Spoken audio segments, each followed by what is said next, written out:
How much do you miss Sai Baba? I miss my life. He's my life.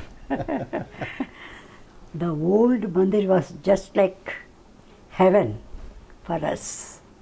When Swami moved to Prashanti Nilayam at that time, then he started living upstairs. You couldn't live with him anymore. Not so close. Yeah.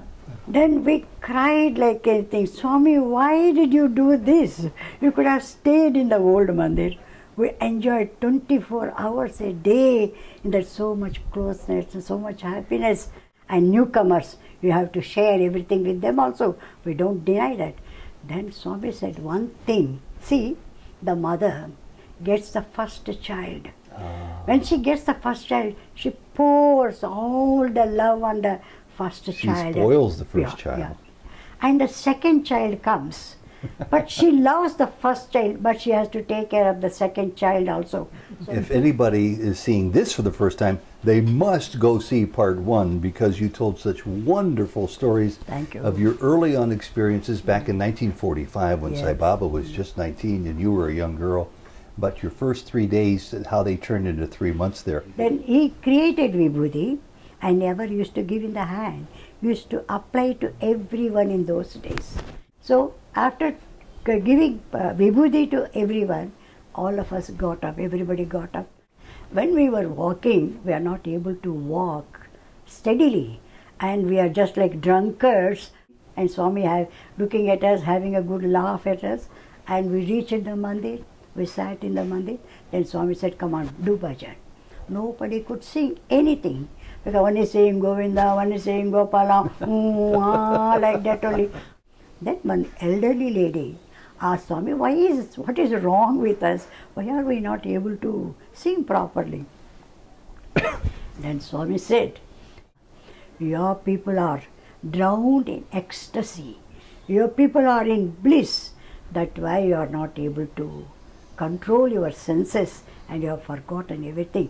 That's why you are not able to say anything. What's your husband's name? Hemchand.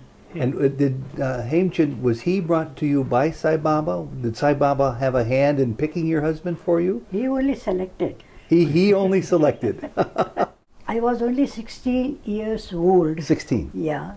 I passed my SLC exam. I wanted to go to the college at least for 1 year because in those days ladies doesn't go out for a college. As soon as I came to Parthi, after that, Swami said, you are going to get married. I was shocked. Swami, why do you want to get me married so soon? I want to go to the college and at least for some time.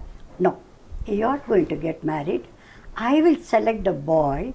Then he started looking for matches. 3-4 matches came to Parthi. Swami said, oh, they are not looking nice. Oh, he's looking like a monkey. He's looking dark. He's looking like a monkey. Then suddenly Swami said, Mother Ganga is coming. Mother Ganga is coming. The Ganges River is coming. Yeah, coming. Let's to go. Puttaparthi. Yeah. Then we laughed. How can Mother Ganga come to Puttaparthi from Mount Kailash? And we all went out. Swami was standing there and he put his hands like this. Don't cross my hands. And when we saw, it is coming just like an ocean. Really? With all waves and with so much noise and is wailing and coming with so much force. And we thought, my God, it is coming with so much force. We may be drowned in Ganga, like that. You saw the Ganges River come to Puttaparthi. So much. Part 2. In 1945, holy man Sri Satya Sai Baba was only 19 years of age when this 11-year-old schoolgirl, Vijaya Kumari, first met him at the old mandir in Puttaparthi, India. Vijaya kept a diary filled with hundreds of experiences, insights, and observations she had with Sai Baba. And this is part 2 of her story. Welcome to Souljourns. This interview was recorded in Whitefield, India, at the beginning of 2013. Vijaya, yes. Welcome back to Souljourns Part 2. I just can't wait to get started with this because if anybody is seeing this for the first time, they must go see Part 1 because you told such wonderful stories of your early on experiences back in 1945 when Sai Baba was just 19 and you were a young girl. about your first 3 days and how they turned into 3 months there. You just told me a story off camera that I must have you repeat. Mr. Kasturi was, like me, a doubting Thomas when he first met Sai Baba. Yeah. And tell us the story of Sai Baba taking him to the Chitrabatri River. While walking with Swami, and Mr. Kasturi was also there, and Swami immediately asked Mr. Kasturi, Kasturi, please tell me where should I sit? Because he thought that Swami is sitting in the same place, something is hidden underneath the sand, he is taking out that same thing. So Kasturi was a doubting Thomas. Yes. He knew that Sai Baba had a history of pulling objects, materializing objects under the sand and pulling them out. Yeah. And Sai Baba asked Kasturi to tell Sai Baba where to sit in the sand. Yeah. You select a place, I will go and sit there only. So proving that he couldn't have planted anything early. Then he asked Mr. Kasturi, tell me what you want, then I will do it. And Kasturi would say... he thought maybe Swami has already kept something there, he is taking the same thing. So he said, you tell me what you want. That he used to tell unseasonal fruits. Unseasonal fruits. Unseasonal fruits. So maybe it might have been an apple out of season or whatever. Anything. So he used to say something, a mango, so beautiful, sweet smelling mango will come out. This is so wonderful because I know there are still doubting Thomases. Baba has done so many things that it just stretches the credulity of people. And these stories, which we've heard about, we have not heard about this part of the story, where Baba would play into your doubts by saying, you choose the place for me to sit, and you ask me what it is that you would like, even if it's an out-of-season food. Kasturi must have become very much a strong believer after something like that. Or did he still have doubts sometimes? Yeah. What was he like, Kasturi? For more than so many years, I can say. So many years he was like that.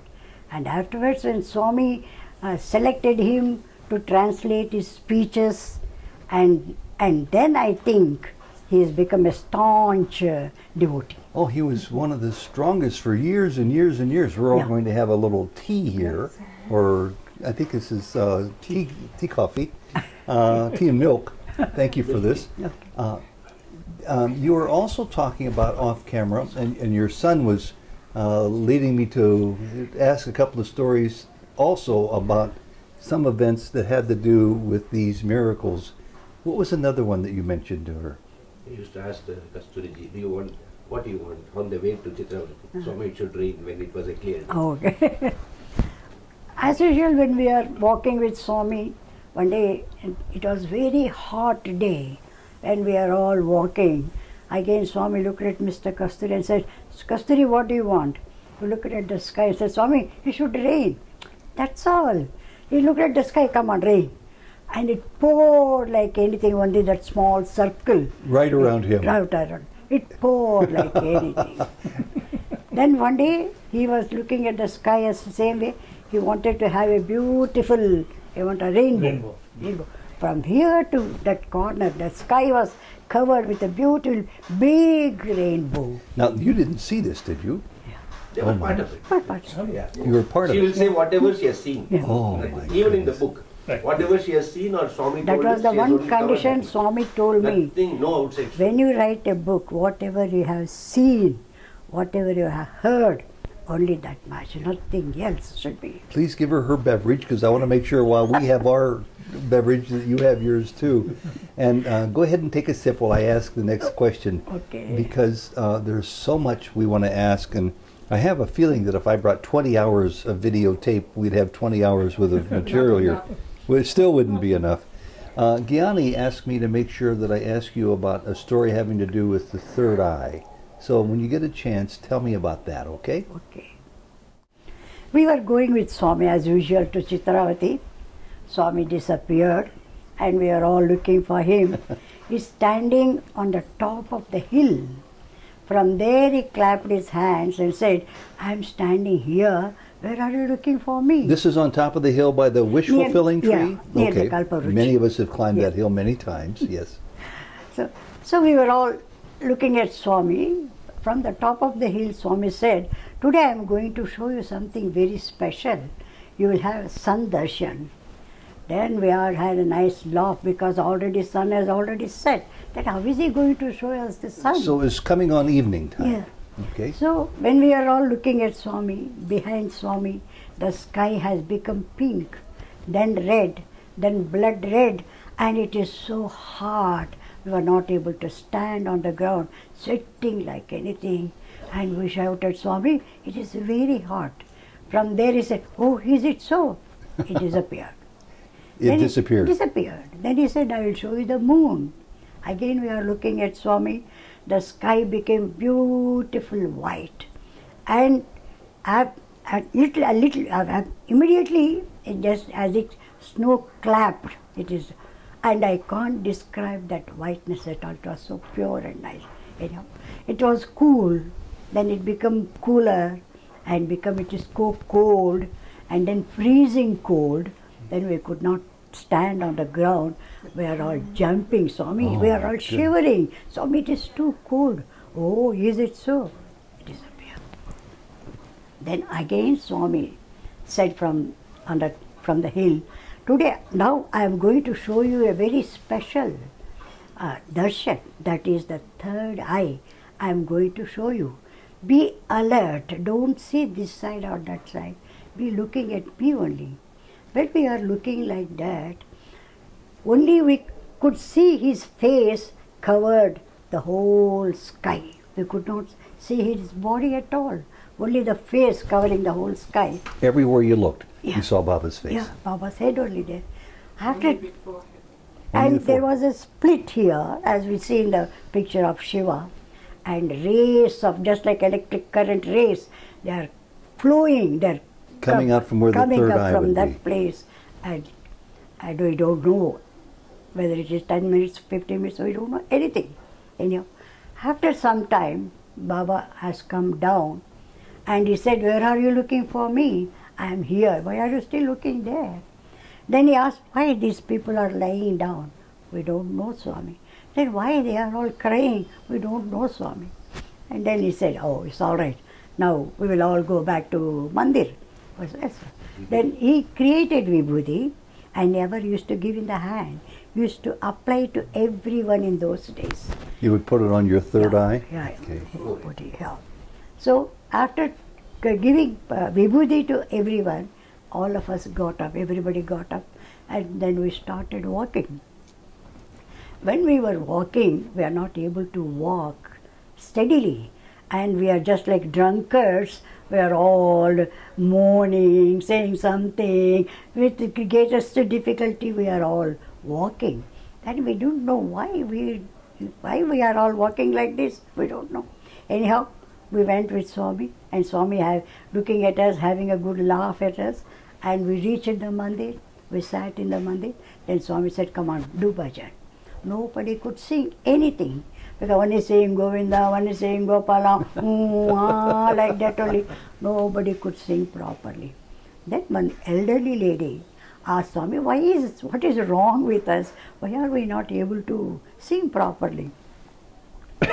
Then Swami said, because you are having that wonderful darshan of Trinetra, your people are drowned in ecstasy. Your people are in bliss.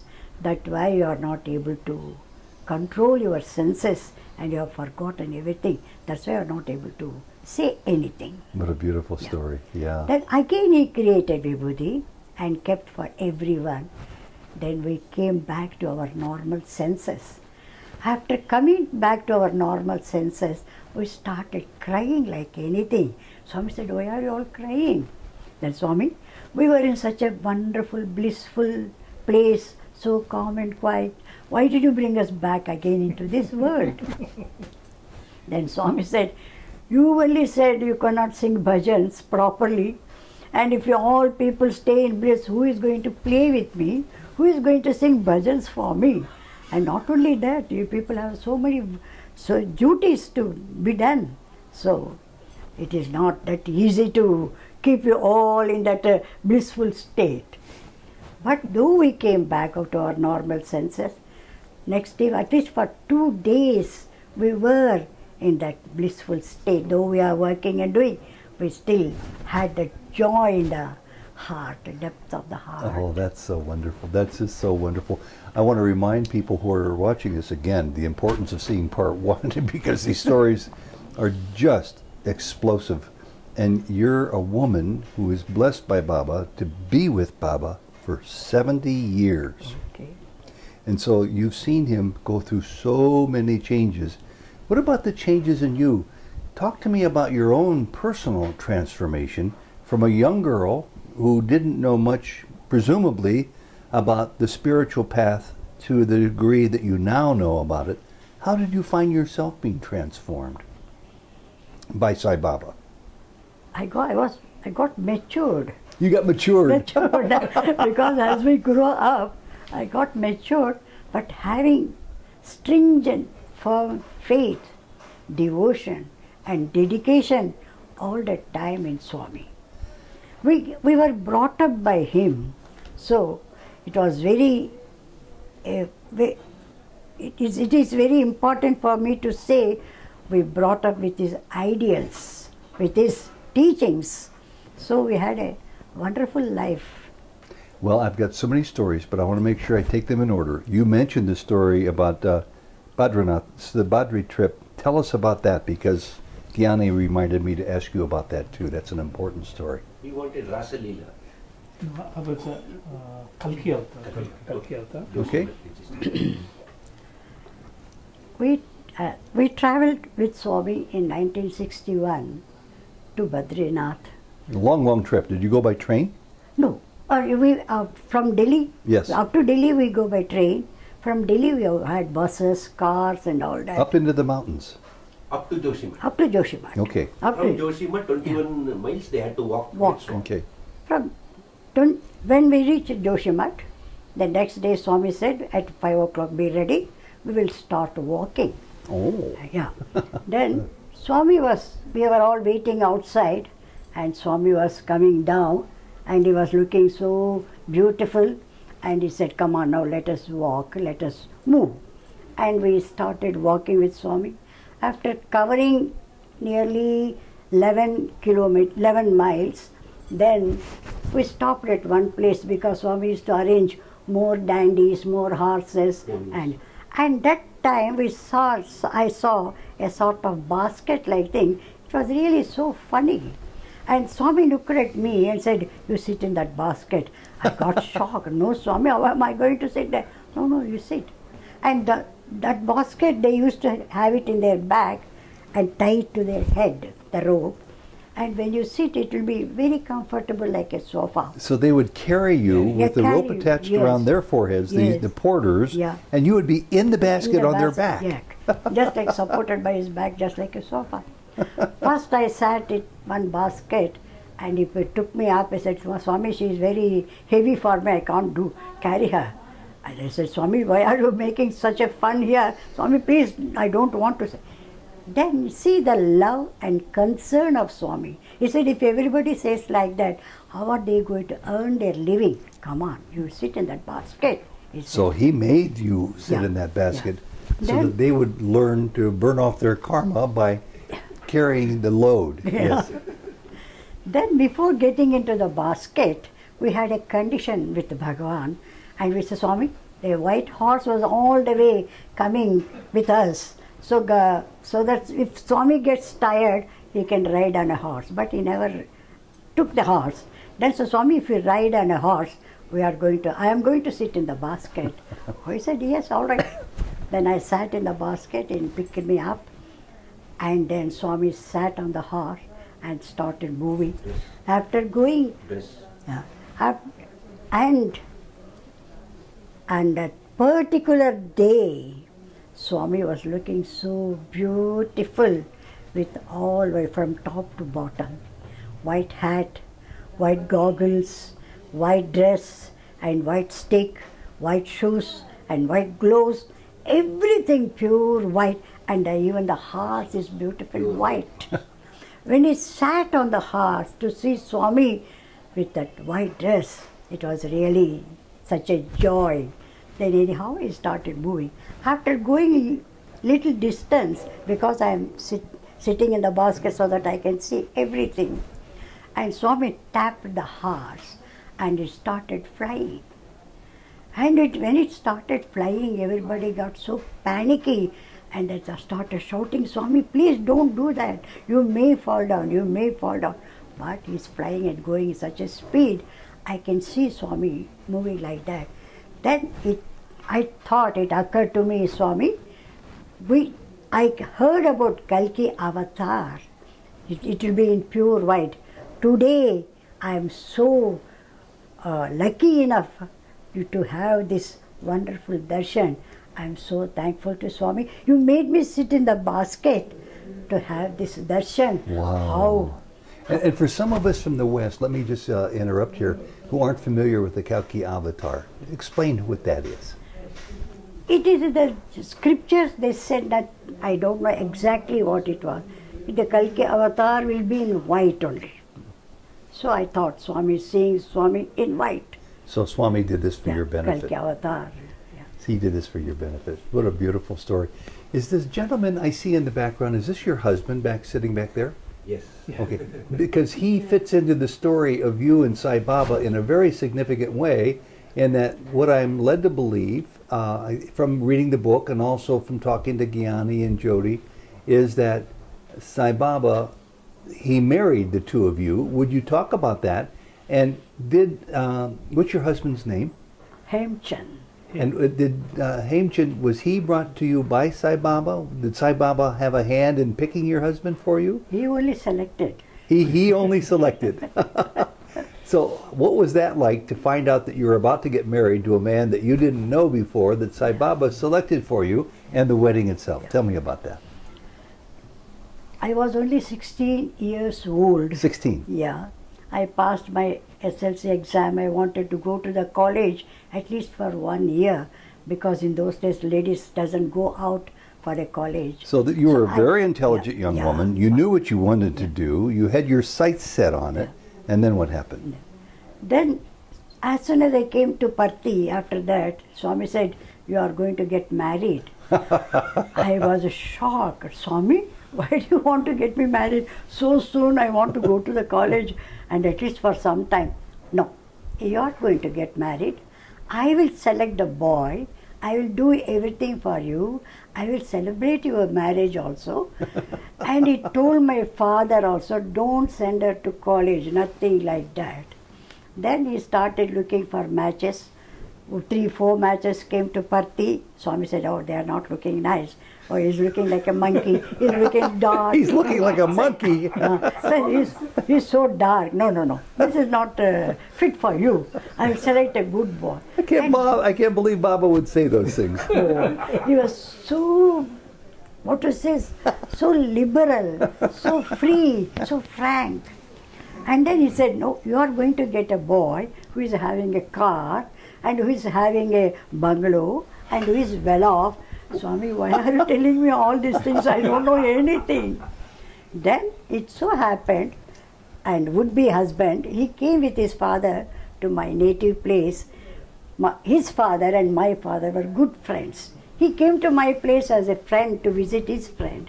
But after coming to my place and to my house, after seeing me, and his father said, I like to have your daughter to my son. Then immediately we said, no, without asking Swami, we are not going to answer your question. First we will ask Swami.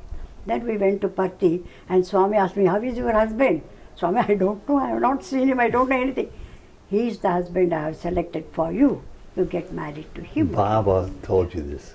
Then he fixed the date and then he said, for the marriage I will be there. And for the reception, I am going to sing. Don't call anybody. Baba was going to provide the entertainment himself. For 3 hours, he sang beautiful classic music. 3 hours? Yeah. And Meera bhajans. And everybody started crying the way he was singing so beautifully with so much power. What a great story. He performed my marriage. And he was this is the most amazing interview I think I've ever could imagine in a million years. Tell me about the Ganga, the Ganges River. Yeah. I heard this story vaguely, and I just dismissed it because it must be a myth, or maybe it's a parable. It couldn't possibly have happened. The Ganges came to Puttaparthi, and you saw it. Yes. Yes. Tell me about that. We were sitting in the mandir and making garlands. Lot of flowers were there. This is the old mandir or the new mandir? Old mandir. Okay. Old mandir only. So we were there and This is making before garlands. 1950. 1946. Okay. Yeah. I was one. And Swami was also sitting with us and making garlands. So beautifully can do. He was making garlands No himself. lady can do that. So beautiful. In those days, just a little aside here, did Swami allow people to put garlands on him? Because ever since I've known him, I've never seen him wear garlands of any kind. Oh, he loves garlands. He loves garlands. Loves garlands. As soon as we got, and Mummy used to make beautiful garland, full size. Okay. And we used to garland him. So he was making garlands, you would put garlands making- on him, yeah. and then what happened? Then suddenly Swami said, Mother Ganga is coming. Come Mother on, Ganga is coming. The Ganges River is coming Yeah, coming, let's to go. Puttaparthi. Yeah. Then we laughed. How can Mother Ganga come to Puttaparthi from Mount Kailash? So we are still making the garlands. We didn't give much attention to it. And immediately Swami went out. Then said, my God, Swami has gone out. Let us go. And we all went out. Swami was standing there and he put his hands like this. Don't cross my hands. All of you stand behind my hands only. We were all standing like that. And there was no sign of Ganga at all. Then Swami said, where is the Ganga? He said, look, have patience, look. And when we saw, it is coming just like an ocean. Really? With all waves and with so much noise and is wailing and coming with so much force. And we thought, my God, it is coming with so much force. We may be drowned in Ganga, like that. You saw the Ganges River And come to coming with so Puttaparthi. much noise and whirling like, and it came so close to Swami and immediately put his hand like that. Up to that level, the water is calm. Behind that, it is swirling like anything. Then Swami said, see, Mother Ganga has come all the way from Mount Kailash. Worship her, go inside. Please bring flowers, everything, and worship her. So we went inside. That was a couple of thousand miles away, I think, or at least a couple of thousand kilometers away. A couple thousand kilometers. Yeah. So we went inside, brought everything. We worshipped her, and Swami put his hands again. I am so happy, Ganga, that we have come all the way Mount Kailash. I'm so happy, He Ganga. didn't even. We talked to the river. Yeah. He didn't even finish the word, everything disappeared. And we were so amazed, and we don't know what to say. We say, how can this happen? She came and went away, disappeared. But Swami was still standing there only. Then we thought, Ganga may come again. Swami, come on, let's go inside, Swami. Then he said, look at my feet. Then we saw, and his feet was covered by a beautiful garland. Really? And every flower was so big, with beautiful smell, and they are so fresh. Then Swami said, pick it up. And we gave it to Swami. And Swami gave all of us who were there, everybody a flower. We went home and kept it in the altar. And after 3 months, it is completely dried. Then you can't throw it, you can't eat it also like that. Then we were thinking what to do. Then Mummy said, let us mix it with vibhuti and daily we can have it. Oh, Like what a that, beautiful story. We had a wonderful darshan of Mother Ganga. Vijaya, these stories are so incredible. I don't know what's prompted me to ask this next question, but I want to ask it. I know people around the world who watch Souljourns. Yes. Some are hugely devoted to Sai Baba. Some are brand new, and they're unsure about their faith. They're unsure about the existence of God. They're unsure about their own soul, their own Atma. Tell us about how people who fall into those categories should be reassured, should be completely filled with faith that God is real, that Baba is real to you, that these stories are real, and that there is a positive future for everybody, no matter how shallow or non-existent their faith is. Tell us about how that happens for you. చెప్పనా కొత్త వాళ్ళు వస్తారు వాళ్ళకి నమ్మకం ఉండదు పూర్తిగా మనకేమో చాలా నమ్మకం ఇక అన్ని మధ్యలో వాళ్ళు ఉన్నారు కదా మీకు ఏ విధంగా జరిగిందో అనుభూతులు జరిగినాయో వాళ్ళకి ఏమి చెప్పగలుగుతారు వాళ్ళకి ఎట్లా నమ్మకం కలగడం ఏమని చెప్పాలి ఏమని చెప్పాలంటే అంటే మీకు ఏ విధంగా అయితే నిజం అనిపించారో మీకు ఏ విధంగా అనుభూతులు జరిగితే ఏ విధంగా జరిగిందో అదే మీకు ఎన్నో అనుభూతులు జరిగినాయి అన్ని వివరంగా చెప్పే బదులు కొద్దిగా చెప్పినా ఎట్లా విధంగా నిజంగానే అతను భగవంతుడు అట్లా. I didn't think I asked such a long question, but I guess I did. పోయినప్పటి నుంచి భక్తిలో మునిగిపోయింది డౌట్కి స్థలమే లేదు మంచేసి అంటే ఇప్పుడు కొత్త వాళ్ళకి ఎట్లా చెప్తారు నమ్మకం ఎట్లా కలిగిస్తారు అని అడుగుతున్నారు. ఓకే భక్తి ఎంత ఇంపార్టెంట్. ఓకే భక్తి గురించి చెప్పండి నమ్మకం భక్తి. We had such stringent, firm faith and devotion in Bhagavan, and we have experienced so many hundreds of miracles, manifestations, and so many teachings from Bhagavan, and we have enjoyed so much. So because of our experience, what we have undergone, we can tell stories, what we have really seen with our eyes and what we have heard, so that we have to convey to the people. So naturally they have to believe it and get devotion. You saw these with your own eyes. You wrote them down on scraps of paper that you found wherever you could find them, and then you kept them, and then you started a journal, and from all of these notes and memories came your stories in your wonderful book, correct? Yeah. And in the end, tell us about your faith. How strong is your faith in Baba? Just like a rock. Who is Sai Baba? Sai Baba is everything. Sai Baba is God, Goddess, everything, in every atom. Swami is in every atom. He says, I am Sarva Bhutantaratma. I say Sarva Vyapi. So he is in everything, he is everywhere. And Sai Baba's body is no longer here. What does that mean for us who are very sad that we cannot see him anymore? But though you cannot see him, he is with us only. Where has he gone? That's what he said. I have not gone anywhere. Where is the need for me to come back? He played a game. He played a game, divine game, to teach us a lesson. Does he still guide you? Does he still give you guidance? What for? What for? What for? No, we are always guarded by him every second, every minute. Your answers are so perfect. I'm really respect how well you express such profound answers to sometimes indelicate questions. The netra lingam experience is something Gyani wanted me to ask of you. You please. 1,000 years back. That to not with his form, Atmic form.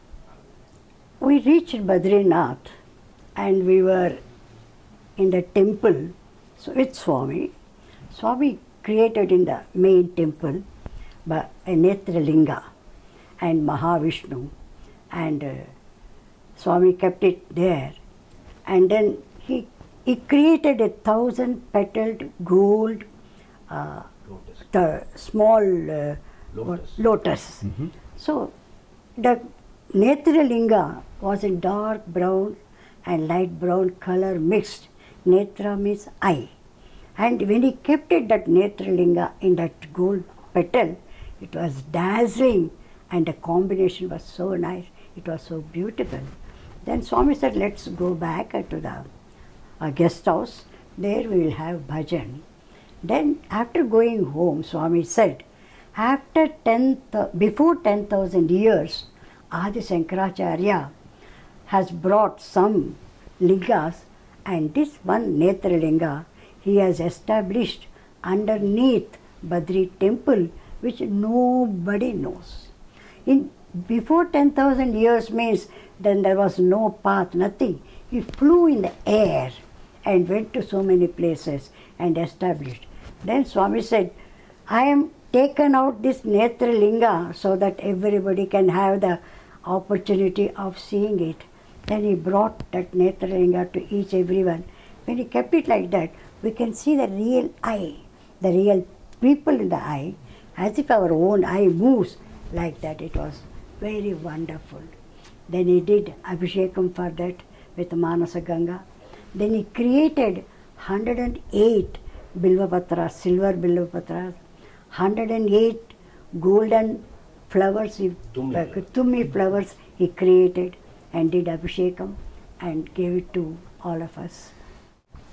One day in the night, at about 3 o'clock in the night, Swami came and asked my mother, I am feeling very hungry, can you make dosha for me?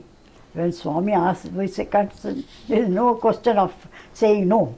Then she said, immediately went into the kitchen and mixing the powder. Then she called me also, come on, come and help me. Then she made dosha. And when you put it on the pan, it makes a noise. It fries, yeah, right. Noise. Then immediately Swami said, no, you should not make any noise because everybody may get up. You should not make my... Swami, how can I do that? The dosa will make noise. To make dosa is my part. You see that it doesn't make noise, that is your part. But it never make any noise. You made dosa silently. So Mummy made 3 dosha and he ate nicely and went back to sleep. And next day, we are sitting for breakfast, Swami was sitting. There was one lady called Sakama, and she looks after Swami just like her own life. And Swami sitting for the breakfast, and he started doing like this. And she got so panicky. She came running, said, Swami, what is wrong with you? Why are you doing that? Are you not well? And he had a naughty smile on his face, and we know what we are going to get. Then he said, softly and so jokingly said, see, look at this Radhama. Last night she woke me up and made me eat 3 dosa. And it upset my stomach. And finished. All the ladies were just like tigress. They all fall on me and they are using, how can you do this? How can you do that? You people come, you make him eat and spoil his health. Like that, everybody was shouting and screaming. And Mummy was in tears actually. Swami sitting there is doing like this, you need it, you want it. He's enjoying the joke. Oh. As soon as this scene is over, Mummy went inside the kitchen again and started tears rolling down. And Swami came and he used to come just like a swirl wind. He came and before the tear drops down, he caught hold of the tears. He said, these tears are very tasty for me. Your tears are taste. Should not do. I said, why are you crying? Swami, it is very nice, sweet of you. You had such a nice joy when we are undergoing so much pain. He said, it is my leela. Don't worry. Do you want to live for my sake or want to live for others' sake? Let them talk. Oh. He prepared them like that. Prepared. Then we never felt, said, all right, when he is enjoying, why not we can enjoy? So in between we may suffer. No, never mind. We can that's suffer great, that's great. You know, we're here with several other people. That was the lesson behind it. A powerful lesson. Anki, I want to put you on notice because you're from Germany via Australia, or the other way around, I guess. Other way around. And she brought us here today. And I want to ask you a question about what you would like me to remember to ask Vijayama here too. But first I'm going to go to Gyani. Hold on one second. And Gyani's going to give us a question or a comment that you think we should pursue now that we have this golden opportunity. I'll just hold it. Go ahead. Okay. I think if we have the time, there is this experience which Amma had where she saw the 5-hooded snake. It was in the old mandir, and she had that wonderful experience of seeing it. Well, who wouldn't on this earth want to hear about a 5-hooded snake that you saw yourself? in the mandir. So tell us about that. ఆ బావి పక్కలో పాము పుట్ట ఉండే పాంపుట్టలో అందులో స్వామి ఉన్నప్పుడు మాత్రం How could she forget the story of the five-footed snake? Sai కాదు 500 snake next to in the old one. She is going to Okay. Nagasai there. Oh, nice. This is the other one. Yeah. All right. There was a snake pit in one corner of the old mandir. Then, and Swami used to tell us there is a snake, very old, 500 years old, and it is there. Sometimes light used to come out from that pit. Then we said, Swami, how is it is coming? And Swami said, it is having a manikya, what you say? Precious gem. A precious gem on the head. So that gem is emitting such beautiful light. That's why you are able to see. Then one day we said, Swami, let us also have the darshan of that snake, Swami. Then he said, without him nobody is supposed to go near the pit. Swami used to feed every day with milk and bananas. He fed the snake every day. Yeah, yeah. Okay. So we all went with Swami, and then he said, come on, you see through the hole.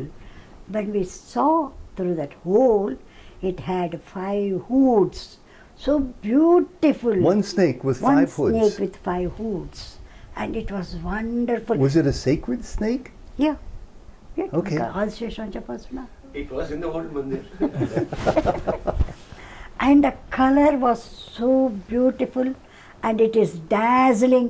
And as soon as we were all seeing there, and Swami also seeing there, and it was moving like that in that pit, we felt, we never thought it is like, looked like a snake. It was like a dancing girl. It was so Dancing girl. wonderful and so nice.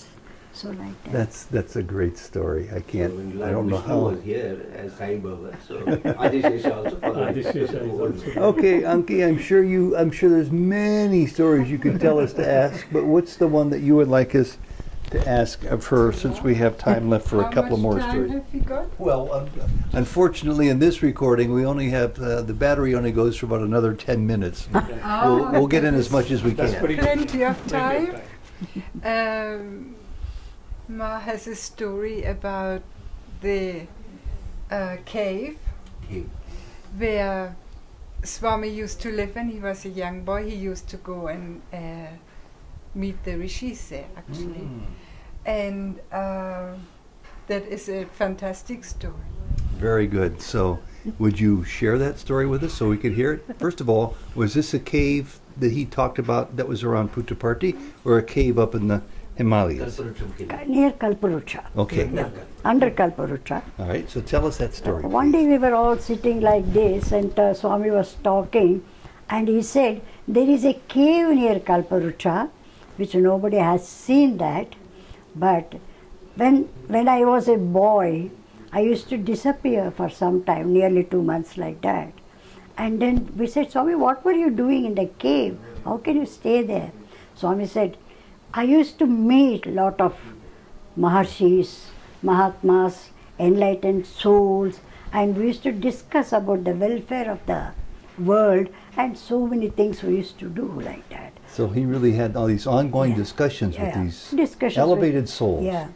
Then Swami said, in that cave there is a writing table, ink bottle, a pen, Gita book, and Kamandalu, stick is, everything is there. But one thing, don't try to go into the cave and see, because there is a big lion always sitting there. Oh, I said, oh, it's wonderful, he said. But my brother is always very adventurous. Whatever Swami says not to do, he will do it.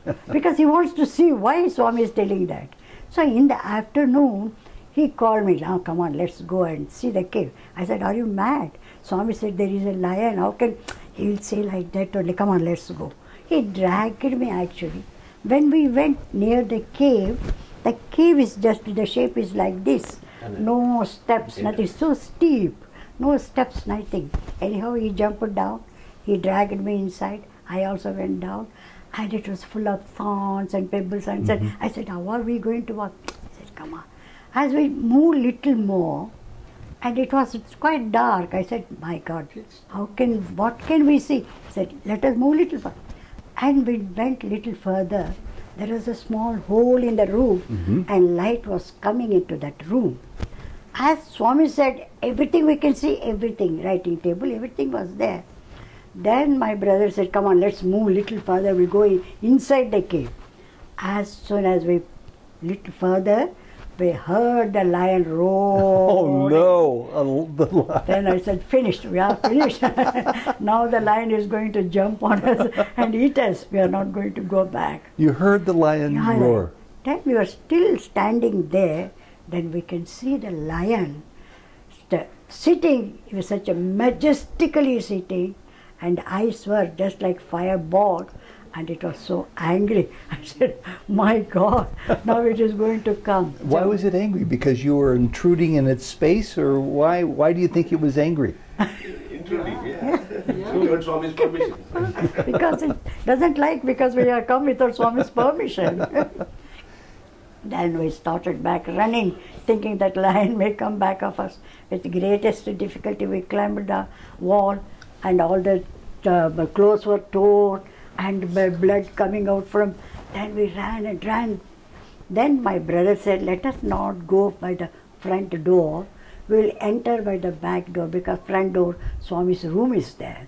So we went to the back door. As soon as we went there, Swami was standing near the back door. Amazing. Baba was standing there? Yes, Swami was standing there.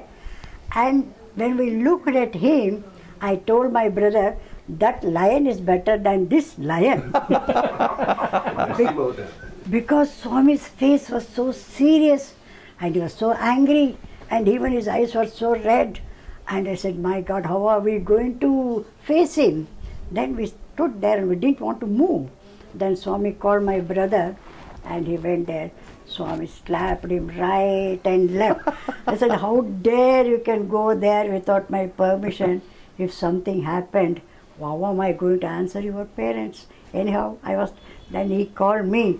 I thought, so same treatment I am also going to get. But as soon as I went near Swami, because you are a girl, I cannot slap you. But he caught hold of my ear, and you know the nerve, and he pressed the nerve so hard, and it was such a pain, tears rolling down, but I couldn't scream or shout because everybody is looking at us. Then he said, go inside. Then we went inside, and we had nice slapping from my mother. They were very happy though that the lion didn't eat you. We're almost out of time, Vijaya, and this could come from anybody. But is there any favorite story that we didn't touch upon? What's one of your favorite stories that we haven't talked about yet with Sai Baba? Each and every story is favorite for me. Okay, they're all great stories. What's the greatest of the great stories? Last period chapter. Okay, you found one. Good.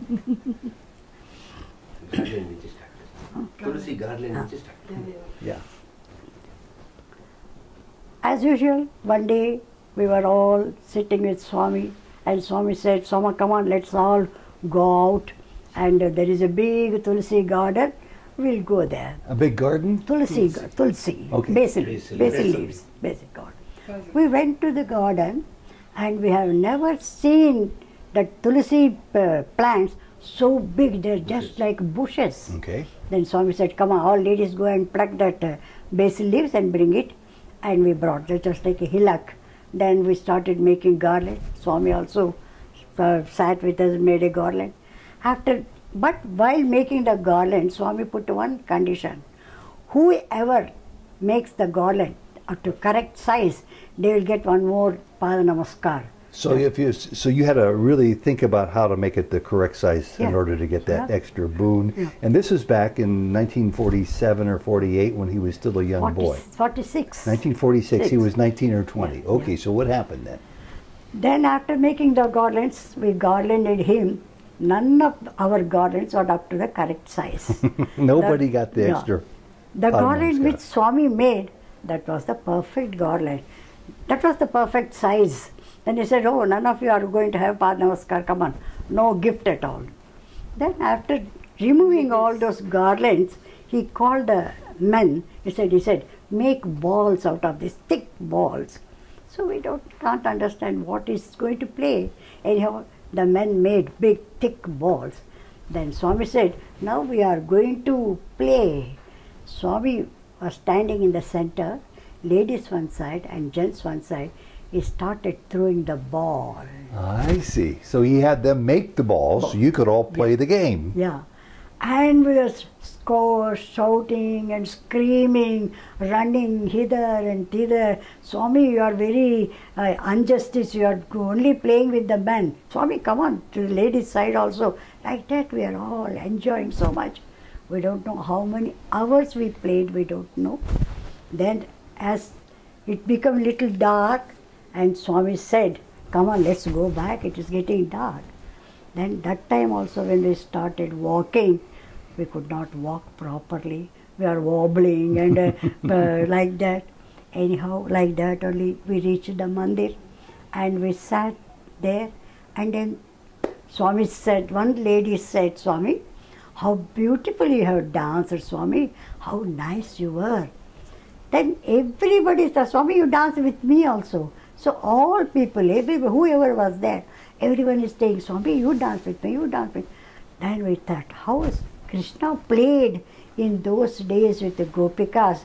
That is called Rasa Krida. "Swami, you are Krishna. You can do anything. We played with you and we are really can't describe the joy we had." And we were in bliss at that time also. I'm sure you were. I'm sure it was wonderful. Then Swami said, because of playing with God, you people are feeling so excited, in ecstasy and blissful, and that is Rasa Krida, he told. Then we thought, my God, how fortunate we are, how lucky we are to play with Swami, the verily God, Sai Krishna. Oh, how wonderful. These stories that we've shared over part 1 and part 2, 2 hours worth of stories, we could go on for hours. Yeah. We're only in the 1940s, from 45 to 1950. And just a final question to wrap this 2-part series up. In 1950, I guess he might have been around 24 years old or so, give or take a year. He established the new mandir, the beautiful new mandir, which is now a paradise with wonderful flowering trees and bushes everywhere. And it looks like it's been there forever, but from the photos I saw, it was just bare ground, no trees, no plants. When he made that mandir, which forever became known as the main mandir, were you happy or were you sad that he left the small, intimate setting of the small mandir where you first became aware of Sai Baba? Was that a difficult transformation for you to make, to go from one to the other? The old mandir was just like heaven for us. When Swami moved to Prashanti Nilayam at that time, then he started living upstairs. You couldn't live with him anymore. Not so close. Yeah. Then we cried like anything. "Swami, why did you do this? You could have stayed in the old mandir." We enjoyed 24 hours a day in that, so much closeness and so much happiness. And Swami, you have come to the new mandir. And naturally, because we're staying in the upstairs, we are not supposed to go up unless he comes down, unless he talks to you. Then only we can have the freedom of talking to him. As soon as he came down from the stairs and started, we never had that freedom of running to him and talking to him. Unless he calls you, we are not supposed to go there. And it was such a torture, I can say. It was all different from that point forward, wasn't it? Yeah. And more people probably started coming. Yes. And then there were lines. And then there were interviews by individual. Yeah. So it was these early years that you had your heart's content, association and love and tricks and fun and all these things. And how much do you miss Sai Baba? I miss my life. He's my life. I miss everything. But one thing he told us, as people started coming in hundreds and thousands, we used to speak to Swami anytime we want. But we lost that opportunity also. But one day, my mother felt, Swami, at least you can look at us. At least you can give a smile. Why are you not even giving that much opportunity? That time it so happened, Swami gave us an interview, and Mummy asked, Swami, why can't you do that? Because you gave us so much joy, we are so happy. And newcomers, you have to share everything with them also. We don't deny that. Then Swami said one thing, see, the mother gets the first child. When she gets the first child, she pours all the love on the first child. She spoils the first child. Yeah. And the second child comes. But she loves the first child, but she has to take care of the second child also. So naturally the first child can't get that much share. Then third child, fourth child, like that. So the first child has to take care of these children also. Though she is losing her share and she has to look after the like that, then you are very few people, and the way you enjoyed, the new people can never dream of such a thing. You have drunk all the juice out of the sugarcane juice you have drunk. And what people are now coming, they are not able to enjoy. So see me in everybody. I am the mother. They are also my children. I have to share everything with everyone. From that time, we didn't cry. We didn't feel bad. Said, oh, we can see Swami in everybody, his family. That is Vishwa Kutumba. This is the eve of New Year's Eve. The day after tomorrow begins 2013. The first child